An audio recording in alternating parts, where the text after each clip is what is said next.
So in our next lesson, it's just going to be a quick introduction. You're going to be watching these videos. If you're watching them on YouTube, this video is specifically made for some of the controls and things that you might want to be aware of while you're watching the videos here on YouTube. You probably already know these things, but I'm just going to point them out just as a quick introduction. And I will just share my screen. So here's the first lesson that I've uploaded, and all the controls here that you're familiar with in YouTube. We have the captioning that you can turn on. In the settings, you can choose to view subtitles or not, just as here clicking the button. You can customize your playback speed. You might find as you're going through the lessons that there are things that you're really familiar with.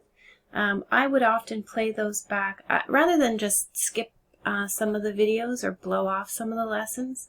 I either listen to them somewhere. If I'm really familiar with the subject matter, I'll just listen to it at double speed just to make sure that I am, there's often these little nuggets, these little gems of little things I didn't know.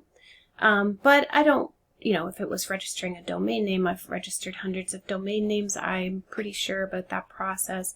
I might even skip that video, but I would probably listen to it at double speed just because maybe there's even a domain registrar or a setting at the registrar that I wasn't aware of that is useful to me. Most of the time, if I'm familiar with the content, and you'll find as you get in the habit, I can be a little bit of a slower talker too. So you might want to listen at 1 1/4 or 1 1/2 speed to get yourself acquainted with it. And you can even listen to something very slowly if it's a point in the video where you want to be able to easily follow along. You want to slow it down a little bit, you can do that as well. You can also watch in full screen. And if you want to see the videos within the training interface itself, I will be putting the links down here. The links will exist that you can just register in the training platform itself. And then when you're, the advantage of that is that all the lessons are here in the left hand. You can just navigate very easily section by section, and there's some additional material like PDF files, etc. for some of the lessons as well, which are harder to add in YouTube. So please, just wanted to point out a few of those because I do make this video in the course, and I show in this video in the course some of the ways of using the course interface itself.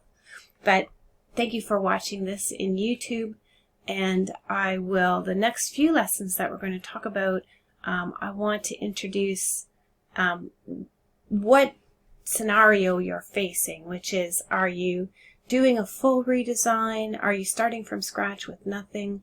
Do you just have a very simple need?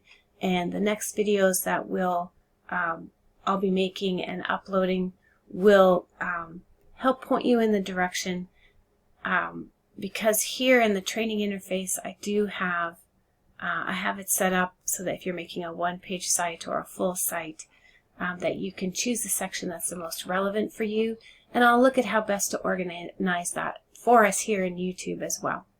Alrighty, get ready for the next lessons.